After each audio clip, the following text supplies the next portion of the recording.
इसके पहले हम लोगों ने meaning of democracy, types of democracy discuss कर लिया था। आज जो टॉपिक है वो हम लोग डिस्कस करेंगे प्रॉब्लम्स ऑफ डेमोक्रेसी। चलिए स्टार्ट करते हैं। क्या प्रॉब्लम्स हैं डेमोक्रेसी की? Problems of democracy. Problems of democracy, प्रजातंत्र की चुनौतियां क्या हैं? देखिए, पहली समस्या अगर आप डेमोक्रेसी में देखिएगा तो फर्स्ट प्रॉब्लम अगर आप यहां पे देख सकते हैं, हालांकि कोई सीक्वेंस नहीं है लेकिन जनरल बात आप देख सकते हैं इसमें। फर्स्ट प्रॉब्लम इज, अगर आप बात करेंगे कि रोल ऑफ अपोजिशन पार्टी, विपक्ष का जो भूमिका हमारे देश में है ये बड़ा महत्वपूर्ण होता है। क्योंकि विपक्ष क्या करता है? विपक्ष सरकार की जितनी भी पॉलिसीज होती हैं, सरकार के जितने भी नीतियां होंगी, कार्यक्रम होंगे, सरकार द्वारा संसद में जो भी विधेयक प्रस्तुत किया जाएगा, इन सारे विधेयकों का वो मूल्यांकन करती है, सारे पॉलिसीज पे डिबेट और डिस्कशन करती है। तो मेजर रोल क्या होता है अपोजिशन का? अपोजिशन का जो मेजर रोल होता है वो होता है debate and discussion, as well as जो बिल्स है उन पे भी डिबेट होता है पार्लियामेंट में। तो ये अवेयर करवाती हैं सिटीजन्स को कि क्या प्रॉब्लम्स हैं इस बिल्स के अंदर, गवर्नमेंट की स्कीम्स में क्या लूप होल्स हैं। लेकिन साथ ही साथ में इनका जो ये आपके रोल एनालिसिस है, इसी को हम लोग कहते हैं कि opposition plays the role of constructive criticism. Opposition का जो मुख्य भूमिका होता है वो क्या है? कंस्ट्रक्टिव क्रिटिसिज्म, सकारात्मक आलोचना। लेकिन कई बार ये भी देखने को मिलता है कि जो अपोजिशन है सकारात्मक आलोचना के बजाय कैसा आलोचना करना शुरू कर देता है? Destructive criticism. It's goes for destructive criticism, criticising the government for the sake of criticism. सरकार की आलोचना कर रहा है क्योंकि आलोचना के लिए इसको बनाया गया है। ये अपना रोल क्या मान लेता है कि केवल आलोचना ही करना है गवर्नमेंट का। In the process it discredits itself. अगर आप बहुत ज्यादा आलोचना करिएगा तो आपका भी महत्व क्या हो जाएगा? समाप्त हो जाएगा। तो in the process it discredits itself. At the same time आप देखिएगा कि the importance of opposition party also declines. बहुत बार हम लोग देखते हैं कि whether it was BJP in opposition from 2004 to 2014 और it's Congress is opposition from 2014 onwards, both the parties are going for destructive criticism। सरकार अगर सही काम भी कर रही है उस प्रोसेस में भी वो क्रिटिसाइज करते हैं। तो अपोजिशन को मेजर रोल प्ले करना है कंस्ट्रक्टिव क्रिटिसिज्म का, डिस्ट्रक्टिव क्रिटिसिज्म का नहीं। तो एक तो प्रॉब्लम आपको यहां पे ये समझना है। दूसरा प्रॉब्लम क्या है हमारे डेमोक्रेसी का? Internal democracy in political party. Internal democracy in political party, राजनीतिक दलों में आंतरिक प्रजातंत्र, ये हमारे पॉलिटिकल पार्टीज में लैकिंग है। तो सेकेंड पॉइंट आप क्या देख सकते हैं? राजनीतिक दलों में आंतरिक प्रजातंत्र की कमी है।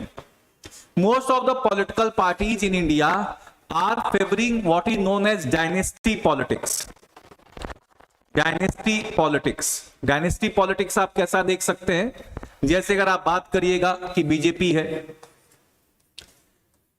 इसको एक अपवाद के रूप में ले सकते हैं। बाकी कांग्रेस आप देख लीजिए, कांग्रेस या राष्ट्रीय जनता दल या समाजवादी पार्टी या नेशनल कॉन्फ्रेंस या बीजू जनता दल या शिरोमणि अकाली दल या शिवसेना, जितने भी पॉलिटिकल पार्टीज आप XYZ भारत में जितने भी पॉलिटिकल पार्टीज आप देख लें, सब में कहीं ना कहीं वंशवाद आपको देखने को मिलेगा।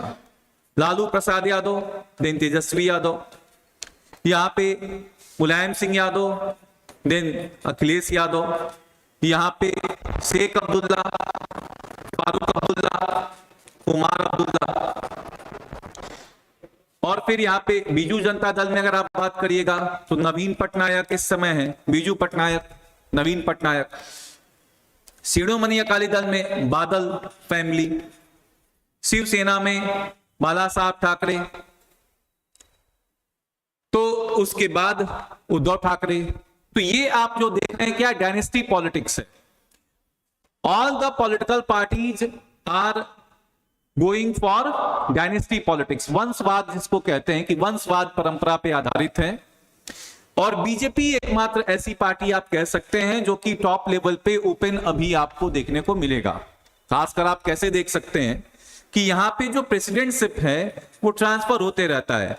लाल कृष्ण आडवाणी, फिर आप देख सकते हैं कि यहां पे राजनाथ सिंह, फिर नितिन गडकरी, अमित शाह, जेपी नड्डा। यहां पे कांग्रेस में देख लीजिए, presidentship was moving from Sonia Gandhi to Rahul Gandhi. और जब ये दो लोग नहीं आपके समर्थन पा पाए या नहीं आपके कांग्रेस का रिवाइवल कर पाए, तो फिर ऐसे व्यक्ति को दिया गया है मल्लिकार्जुन खड़गे, जो कि बहुत ज्यादा लॉयल माने जाते हैं सोनिया गांधी के। और जो शशि थरूर जो रिफॉर्म करने की प्रवृत्ति रख रहे थे, रिफॉर्म ले आने की बात कर रहे थे कांग्रेस में, वो चुनाव जीते ही नहीं। तो ये हर पॉलिटिकल पार्टीज में आपको देखने को मिलेगा कि they claim that India should be democratic, but their own political system is non democratic in India. That is the problem of democracy in India. पहले राजनीतिक दलों में प्रजातंत्र आएगा, फिर देश के अंदर प्रजातंत्र आएगा। ये पहले देश के अंदर प्रजातंत्र ले आने की कोशिश कर रहे हैं और फिर राजनीतिक दलों में प्रजातंत्र ले आने की कोशिश कर रहे हैं। तो ये प्रॉब्लम आपका है कि हमारे सारे पॉलिटिकल पार्टीज में भी डेमोक्रेसी आपका एस्टेब्लिश होना चाहिए।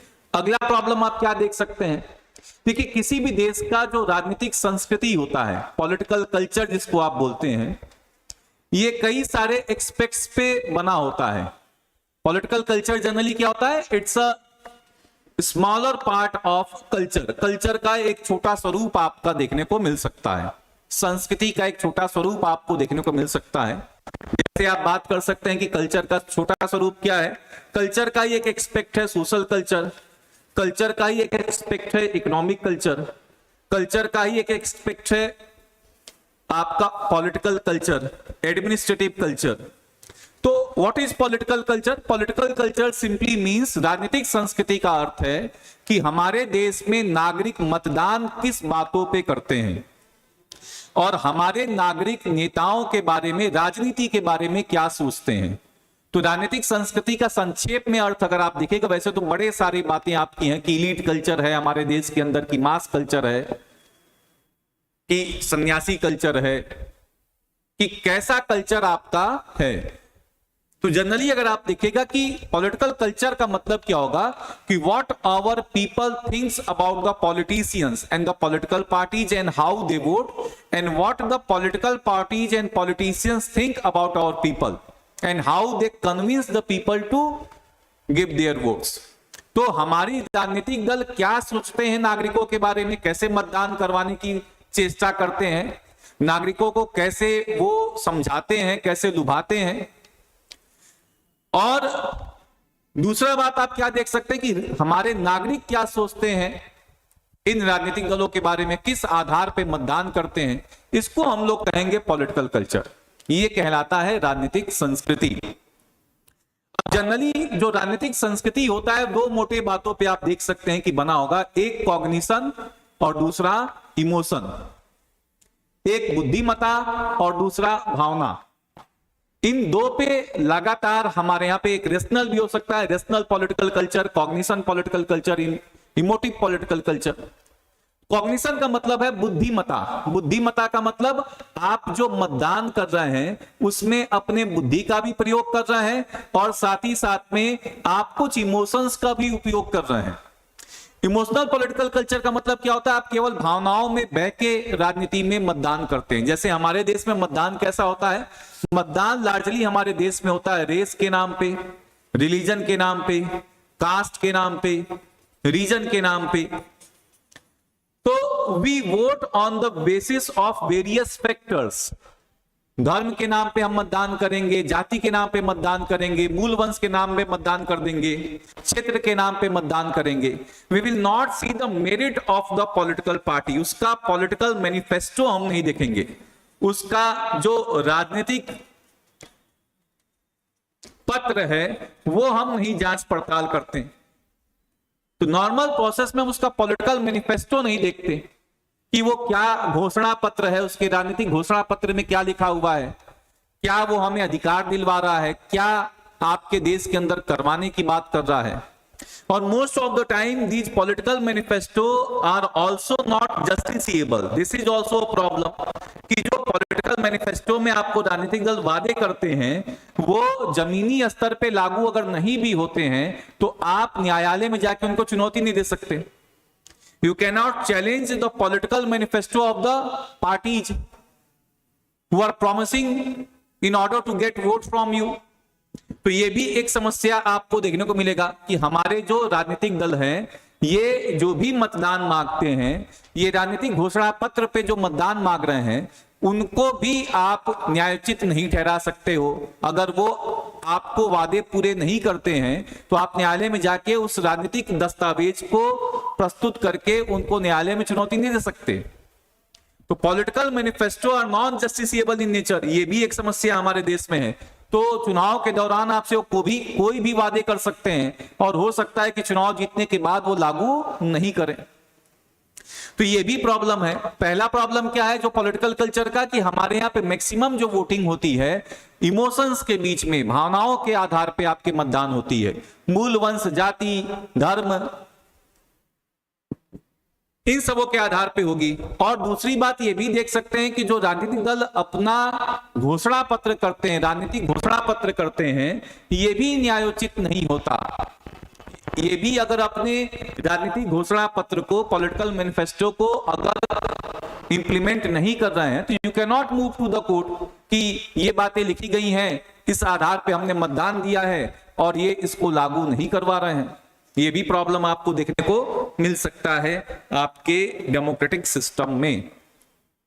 फिर और क्या प्रॉब्लम आपका है, हमारे देश में जस्टिस की जो बात की गई है वो कैसी जस्टिस है? जस्टिस है social, economic and political. Justice कैसी है? Social, economic and political justice. सामाजिक, आर्थिक, राजनीतिक न्याय। सामाजिक, आर्थिक, राजनीतिक न्याय की बात कही गई है, लेकिन हमारे देश में राजनीतिक न्याय तो तुरंत दे दिया गया। कैसे दे दिया गया? By the voting pattern of one person one vote. One person one vote, एक व्यक्ति का एक मत होगा, चाहे हमारे राष्ट्रपति मतदान करें, चाहे हमारे देश का सबसे पिछड़ा व्यक्ति, गरीब व्यक्ति मतदान करे। Every person has the weightage of one vote, सबका एक ही मत होगा। तो ये बात आप देख सकते हैं कि वन पर्सन वन वोट का कंसेप्ट हमारे देश में लागू होता है। अब देखिए, सोशल और इकोनॉमिक और जो अधिकार हैं वो हमारे देश में पर्याप्त रूप से मिलता नहीं। सोशल जस्टिस नहीं है, इकोनॉमिक जस्टिस नहीं है हमारे देश में बहुत ज्यादा, जिसकी वजह से जो पुअर पीपल हैं इनके मत खरीदने में बड़ा आसानी होता है।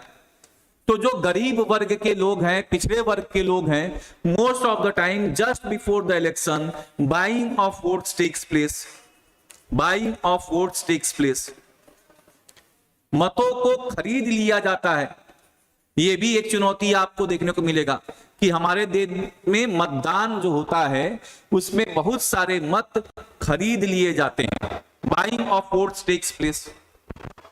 तो अगर हमें अपने प्रजातंत्र को सुधारना है तो हमें सामाजिक न्याय, आर्थिक न्याय बड़े स्तर पे सुनिश्चित करना होगा, फिर राजनीतिक न्याय हमारा काम कर पाएगा। जो हमने दे दिया है नागरिकों को, एक व्यक्ति एक मत, और भी बहुत सारे आपके राजनीतिक न्याय मिले हैं। 19 के अंदर आपको दिया गया है, 20 के अंदर दिया गया है, बहुत सारे आपको पॉलिटिकल जस्टिस मिले हैं।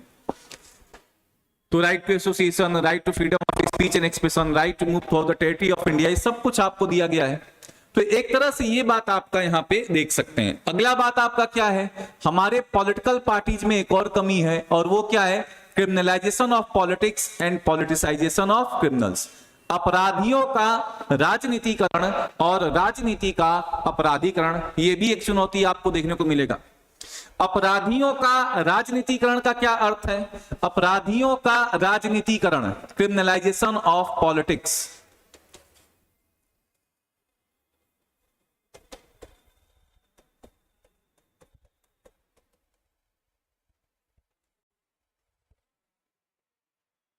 क्रिमिनलाइजेशन ऑफ पॉलिटिक्स का मतलब आपका है कि जो पॉलिटिकल सिस्टम है हमारे देश का, जो पॉलिटिकल सिस्टम हमारे देश का है, वो क्या कर रहा है, वो हमारे देश में एक तरह से आप कह सकते हैं कि क्रिमिनल कैंडिडेट्स को विन करवा रहा है। Basically criminals are entering the political system of the country. People who are having criminal background, criminals are entering the political system of the country. Criminals are entering the political system of the country.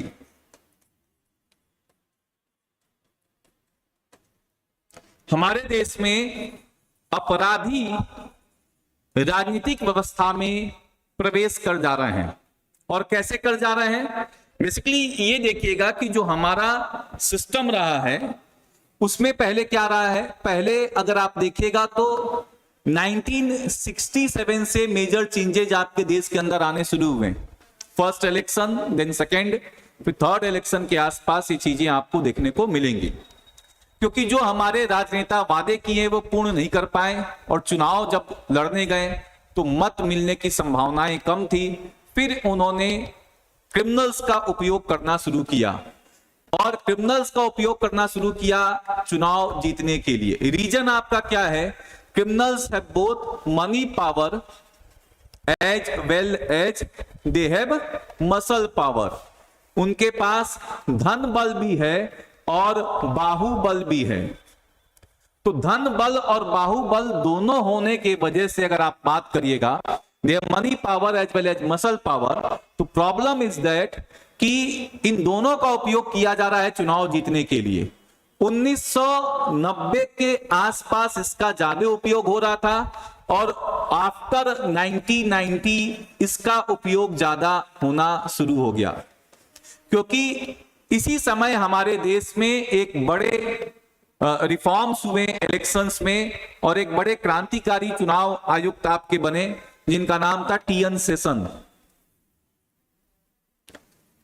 Session. और इन्होंने चुनाव में बहुत ज्यादा क्रांति ले आ दिया, जिसके वजह से बूथ कैप्चरिंग और वोट रिगिंग एकदम समाप्त हो गया। लगभग बूथ कैप्चरिंग का मतलब क्या है? मतदान पे ही कब्जा कर लेना। और वोट रिगिंग का मतलब क्या है? मतदान में धांधली। तो जो मतदान केंद्र है इसी को कब्जा जब कर लीजिएगा तो ये बूथ कैप्चरिंग हो जाएगा। मतदान केंद्र पे कब्जा और पता चलेगा कि एक ही दल ने सारे मत डाल दिए। वोट रिगिंग का मतलब क्या है? मतदान के दौरान धांधली आपका करना। तो इसमें बाहुबल का खूब उपयोग हुआ शुरुआत में, 1967 ऑनवर्ड्स खूब सारा उपयोग हुआ। लेकिन जब बड़े लार्ज स्केल पे टीएन सेशन के द्वारा रिफॉर्म हुआ तो बाहुबल के जगह पे धन बल का उपयोग होना शुरू हो गया और धन बल का उपयोग करके नेताओं ने लगातार वोट खरीदना शुरू कर दिया, बाइंग ऑफ वोट्स। क्योंकि अब आप बाहुबल का उपयोग नहीं कर सकते हैं ज्यादा, तो मत खरीदना शुरू कर दिया गया कि पैसा देके लोगों का मत खरीद लिया जाए। हम लोग जो पॉइंट समझ रहे हैं वो क्या समझ रहे हैं? हम लोग ये समझ रहे हैं कि क्रिमिनलाइजेशन ऑफ पॉलिटिक्स और पॉलिटिसाइजेशन ऑफ क्रिमिनल्स कैसे हमारे डेमोक्रेसी को खराब कर रहे हैं या कैसे खोखलापन इसमें आ रहा है। तो क्रिमिनलाइजेशन ऑफ पॉलिटिक्स का मतलब क्या है? पॉलिटिकल सिस्टम में क्रिमिनल कैंडिडेट्स की एंट्री। अब जब ये क्रिमिनल्स पॉलिटिकल सिस्टम में क्यों गए? जब उन्होंने ये देखा कि जो नेता हैं वो कहीं ना कहीं जो चुनाव जीत रहे हैं वो हमारी शक्ति के वजह से ही जीत रहे हैं, हम ही उनको एक तरह से इलेक्शन जितवाने में मदद कर रहे हैं बाय प्रोवाइडिंग आवर मनी और बाय प्रोवाइडिंग आवर मसल। हम उनको चुनाव जीतने में मदद कर रहे हैं धन बल से और बाहुबल से। तो जब उन्हें ये बात लगा कि हम चुनाव जीतने में मदद कर रहे हैं तो हम ही क्यों ना चुनाव लड़ लें, and they entered the political frame. अब ये चुनाव लड़ना शुरू किए और जब चुनाव लड़ना शुरू किए तो प्रोसेस जो आपका देखने को मिलेगा वो पॉलिटिसाइजेशन ऑफ क्रिमिनल्स आपका होना शुरू हो जाएगा। Criminals entering the political framework और यहां से आपके जो एक तरह से अपराधी हैं वो राजनीति में प्रवेश करना शुरू कर देंगे। तो ये बात आप देख सकते हैं कि criminalisation of politics and politicisation of criminals, these are two major factors leading to deterioration of democracy in India. तो क्रिमिनलाइजेशन ऑफ पॉलिटिक्स क्या है? क्रिमिनलाइजेशन ऑफ पॉलिटिक्स का सिंपल मतलब है कि criminals entering the political system, and politicisation of criminals का मतलब क्या है? Politicians using criminals for their vote bank politics. तो पॉलिटिसाइजेशन ऑफ क्रिमिनल्स आप क्या देख सकते हैं, इसका क्या अर्थ है? Politicians using criminals for vote bank politics, vote bank politics,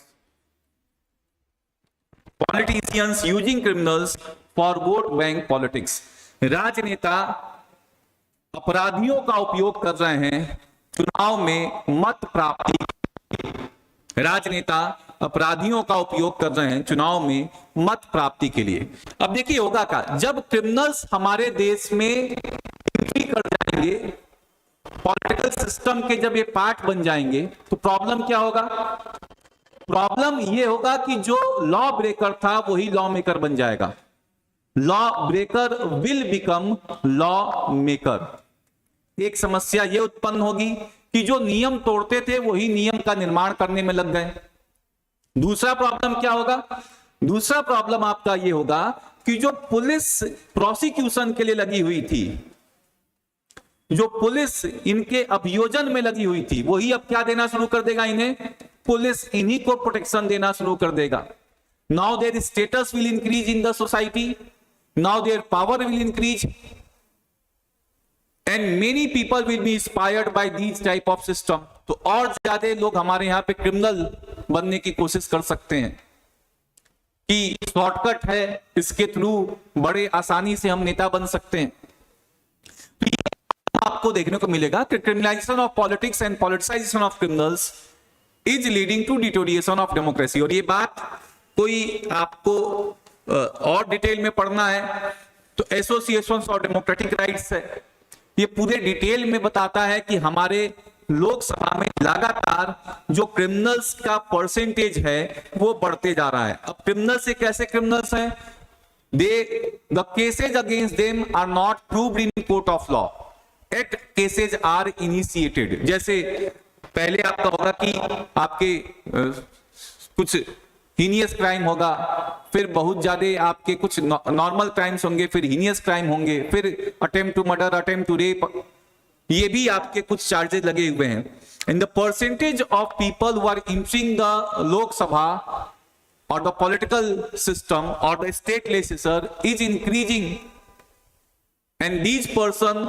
are having criminal background. लगातार ये देखने को मिल रहा है, एडीआर के अंदर ये बात आपको देखने को मिल रहा है। तो एसोसिएशन फॉर डेमोक्रेटिक राइट्स से रिसर्च लगातार करके आपका बताता है, आप लोग इसका रिसर्च एक बार देख सकते हैं। अगला प्रॉब्लम क्या है हमारे डेमोक्रेसी में? अगला समस्या आपको डेमोक्रेसी में क्या देखने को मिलेगा? नेक्स्ट प्रॉब्लम आपका डेमोक्रेसी में क्या है? Use of religion for vote bank politics. इससे क्या बढ़ जाता है हमारे देश में? सांप्रदायवाद, communalism. Use of caste to get vote, इससे क्या बढ़ जाता है हमारे देश में? कास्टिसिज्म, जातिवाद। तो ये सब प्रॉब्लम्स हमारे देश में होना शुरू हो जाता है अगर डेमोक्रेसी में आप रिलीजन का यूज करिएगा या कास्ट का यूज करिएगा। और हमारे यहाँ कई सारे राजनीतिक दल हैं जो जिनका बेस ही शुरुआत हुआ रिलीजन से। जैसे इसमें एक एग्जाम्पल है शिरोमणि अकाली दल, एक एग्जाम्पल है शिवसेना। सुप्रीम कोर्ट का जजमेंट है कि you can not seek vote on the name of religion, आप धर्म के नाम पे मतदान नहीं मांग सकते। लेकिन हमारे देश में डायरेक्टली और इनडायरेक्टली इसका उपयोग खूब होता है, परोक्ष या अपरोक्ष रूप से धर्म के नाम पे मत मांगे जाते हैं। फिर आप यहाँ पे ये भी देख सकते हैं कि सुप्रीम कोर्ट ने इंडिविजुअल को कहा है कि डिस्क्वालीफाई कर दिया जाएगा अगर ये सिद्ध हो जाएगा कि आप धर्म के नाम पे मतदान कर रहे हैं, धर्म के नाम पे मत मांग रहे हैं। लेकिन हमारे पॉलिटिकल पार्टीज के बारे में अभी कोई एक्शन नहीं हो पाया है। कि ये जो पॉलिटिकल पार्टीज हैं जो रिलीजियस बेस पे फॉर्म हुए हैं उनका क्या होगा, जैसे ओसिस है। तो ये प्रॉब्लम आपको देखने को मिल सकता है कि डेमोक्रेसी में ये भी चैलेंज आपका है कि votes are seeked on the name of religion, on name of caste etcetera, leading to problem of communalism, casteism etcetera. फिर अगला प्रॉब्लम आप क्या देख सकते हैं, अगला प्रॉब्लम जो आप देख रहे हैं ये जनरल प्रॉब्लम आपका है कि हमारे देश में जो नेचर है सिटीजन्स का वो क्या है, पॉलिटिकल कॉन्शियसनेस, जिसको आप लोग एक तरह से वो भी देख रहे थे, इसके पहले एक पॉइंट देखे थे कि वोटिंग हमारा पैटर्न क्या है, पॉलिटिकल कल्चर क्या है। तो इसको पॉलिटिकल कॉन्शियसनेस अगर आप देखिएगा, राजनीतिक समझबूझ, ये हमारे नागरिकों में अभी प्रॉपरली डेवलप नहीं हुआ है। देखिए सोसाइटी जब मटेरियल नीड्स को पूरा कर लेता है पूर्ण रूप से, तो फिर वो आपके और हायर नीड्स पे मूव करता है। मास्लो भी कहते हैं और भी आपके रिसर्च हैं जो कहते हैं कि first your material needs should be fulfilled, रोटी कपड़ा और मकान जिसको आप बोलते हैं, बेसिक नेसेसिटी आपका फुलफिल होगा तो जाके आप हायर नीड्स को फुलफिल करने की कोशिश करिएगा। अब हमारे देश में रोटी कपड़ा और मकान का मतलब क्या है, हमारे देश में अभी भी लार्ज स्केल अनएम्प्लॉयमेंट है, अभी भी हमारे देश में लिटरेसी का लेवल कम है, फंक्शनल लिटरेसी है लेकिन वो लिटरेसी जो आप कहिएगा कि जिसके वजह से स्किलफुल एम्प्लॉयमेंट मिले वो आपका लैकिंग है। दूसरा बात आप क्या देख सकते हैं, हमारे यहां पे पॉवर्टी ज्यादा है, तो ये भी प्रॉब्लम्स क्रिएट करते हैं डेमोक्रेसी को पूरी तरह से ऑपरेट करने में। क्योंकि अगर पॉलिटिकल कॉन्शियसनेस की कमी है तो उसका कारण है कि हम मटेरियल नीड से अभी ऊपर उठ नहीं पाए हैं। We have not risen above the material needs of ours, जिसको हम साधारण भाषा में क्या कहते हैं, रोटी कपड़ा और मकान। तो जब इससे ऊपर उठेंगे तो हम कहीं ना कहीं सोशल नीड्स के बारे में, थोड़ा बहुत हम साइकोलॉजिकल नीड्स के बारे में, स्पिरिचुअल नीड्स के बारे में, इन सबों के बारे में भी बात कर सकते हैं। तो ये बात आपको देखना है कि पॉलिटिकल कॉन्शियसनेस डेवलप अभी प्रॉपर नहीं है देश में, और ये तभी होगा जब हम लोग एक हायर लेवल पे मूव करें, ठीक है। तभी हमारे देश में दबाव समूह अच्छे से बनेंगे, तभी हमारे देश में एनजीओ अच्छे से काम करेंगे, तभी हमारे देश में civil society organisations proper functioning पे आएगा। And then they will pressurise the government, they will demand certain rights from the government. तो बहुत सारी चीजें आपको देखने को मिल सकती हैं। अगला बात आपको क्या देखना है, अगला पॉइंट आप यहां पे और देख सकते हैं कि डेमोक्रेसी के लिए और क्या आवश्यक बातें आपकी हैं।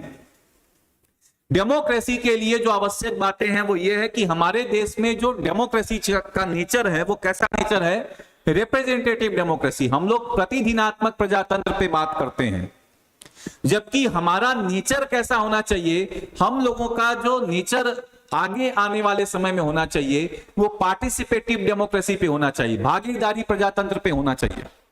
तो we should transform ourselves from representative democracy to participative democracy. Representative democracy में क्या होता है, citizens elect their voters, citizens क्या करते हैं, citizen elect their leaders, these leaders frame law, make rules, regulations, repeal old laws, amend old laws on behalf of the citizens in parliament। तो ये संसद में बैठ के नागरिकों के प्रतिनिधिकर्ता के रूप में कार्य करते हैं और ये आपके उनके बिहाफ पे नियम कानून सारा बनाएंगे, पुराने नियमों में परिवर्तन करेंगे, उनको निरसन करेंगे, संशोधन करेंगे।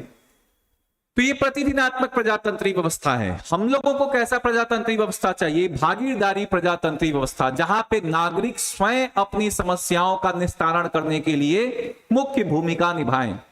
Citizens themselves goes for solution of their problem. Citizen has the capacity, citizens have the capacity to solve their own problems.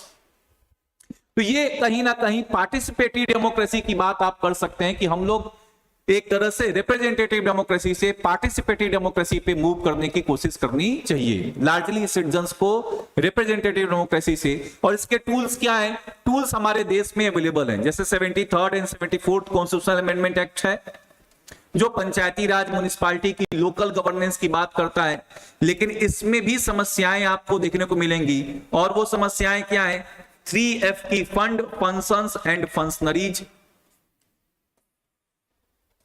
Functions and functionaries, कोष नहीं है, कर्तव्यों की कमी है, कर्तव्य बहुत ज्यादा नहीं दिए जाते हैं, और जो कार्यकर्ता हैं इनके, जो नौकरशाही है इनकी, वो भी पूरी तरह से आपको देखने को नहीं मिलेगा कि इनके पास पर्याप्त मात्रा में है। ये स्टेट गवर्नमेंट पर डिपेंडेंट है सारे कार्यों के लिए। तो जब तक ये प्रॉपरली वर्क नहीं करेगा, हमारा पॉलिटिकल कॉन्शियसनेस नहीं बढ़ेगा, हमारे लोगों की भागीदारी का जो एक तरह से महत्व है वो नहीं पता चलेगा। दूसरे तरीके क्या है? एनजीओज को मजबूत किया जाए, सिविल सोसाइटी ऑर्गेनाइजेशंस को मजबूत किया जाए। लेकिन आप लार्जली अभी देखें कि गवर्नमेंट ने बड़े सारे एनजीओ, सिविल सोसाइटी ऑर्गेनाइजेशंस का लाइसेंस रद्द कर दिया है। लगभग 20,000 आपके एनजीओ, सिविल सोसाइटी ऑर्गेनाइजेशंस का FCRA act, foreign contribution regulation act में उनके लाइसेंस को रद्द कर दिया है।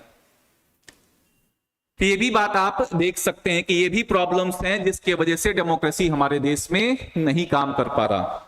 फिर और कुछ पॉइंट्स आप देख सकते हैं, जैसे problems of electoral bonds. Electoral bonds क्या है? चुनावी बॉन्ड्स क्या है? इसमें सिटीजन्स कंट्रीब्यूट कर सकते हैं पॉलिटिकल पार्टीज को, और वो कई सारे डिनोमिनेशंस में आपका है। 1,000, 10,000, 1 लाख, फिर 10 लाख, 1 करोड़, इसके बॉन्ड्स आप खरीद सकते हैं, और खरीद के आप फिर पॉलिटिकल पार्टीज को फंड कर सकते हैं। लेकिन प्रॉब्लम क्या है इसमें? इसका एनालिसिस लार्जली बता रहा है कि ये जो फंडिंग आपकी हो रही है, ये लगातार रूलिंग पार्टी को ज्यादा हो रही है। इस वजह से भी समस्या आपका है, और इसमें ट्रांसपेरेंसी की कमी है कि किसने किसको पैसा दिया है तो पता चलता है नहीं, लेकिन जो पॉलिटिकल पार्टीज है उनको पता चल सकता है, पता चल जाता है। तो मैक्सिमम जो कंट्रीब्यूशन इलेक्टोरल बॉन्ड्स में 90 to 95% जो पैसा है वो रूलिंग पार्टी को आपका जा रहा है। This also creates a challenge of democracy. ये भी कहीं ना कहीं हमारे देश में चुनौती लेके आता है कि जो फंड का कंट्रीब्यूशन है केवल रूलिंग पार्टी को ही जा रहा है। मैक्सिमम पैसा जो आपका कंट्रीब्यूट हो रहा है, ओपेसिटी है, पता नहीं चल रहा कि कैसे काम करता है ये। रूलिंग पार्टी चाहे तो अपोजिशन पार्टी के जो फंड करने वाले लोग हैं उनके बारे में पता लगा सकती है, हैरेसमेंट भी पॉसिबल है इसमें।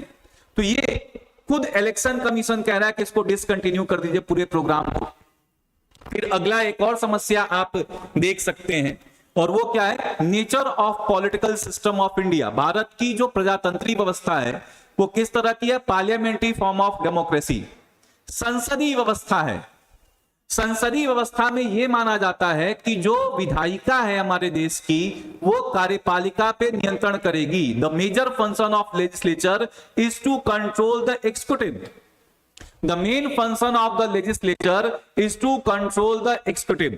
But what we largely see when the ruling party has majority, जब शासित दल के पास बहुमत होता है, जैसे कि आप देख सकते हैं कांग्रेस पार्टी, और कांग्रेस पार्टी में specific period of Indira Gandhi and that to 1984, 1985, ये सब जो समय काल रहा, उसके पहले भी उसके आगे भी।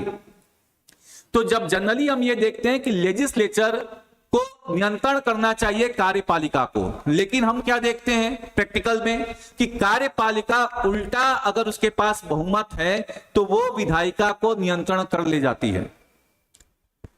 और ये अभी आप देख रहे हैं प्रेजेंट टाइम में भी आप देख सकते हैं, कुछ तो पॉलिटिकल पार्टी के पास, हमारी बीजेपी के पास फर्स्ट टाइम में भी बहुमत रहा, दूसरी बार में भी बहुमत रहा, और कुछ नेचर ने सपोर्ट कर दिया। कोविड के दौरान 2 साल लगातार हमारे संसद काम नहीं किए, ना तो क्वेश्चन आवर चल रहा था, ना तो 0 आवर चल रहा था, और ना ही किसी विधेयकों पे बहस हो रहा था। और अभी भी आप देख सकते हैं कि प्रॉब्लम्स जनरेटेड हैं आपकी लोकसभा राज्यसभा की मीटिंग्स में, लगातार वॉकआउट आपका हो रहा है। तो ये भी एक प्रॉब्लम है कि हमारे यहाँ पे लेजिस्लेचर कंट्रोल करना होता है एग्जीक्यूटिव को, लेकिन जब रूलिंग पार्टी के पास एब्सोल्यूट मेजॉरिटी होती है, 273 मेंबर ऑफ पार्लियामेंट से ज्यादा होते हैं, तो ये उल्टा कंट्रोल करते हैं लेजिस्लेचर को। That creates a problem within the system. तो these are general problems of democracy. आज के लिए इतना रखेंगे, नेक्स्ट क्लास में इसको आगे देखा जाएगा। Thanks to all.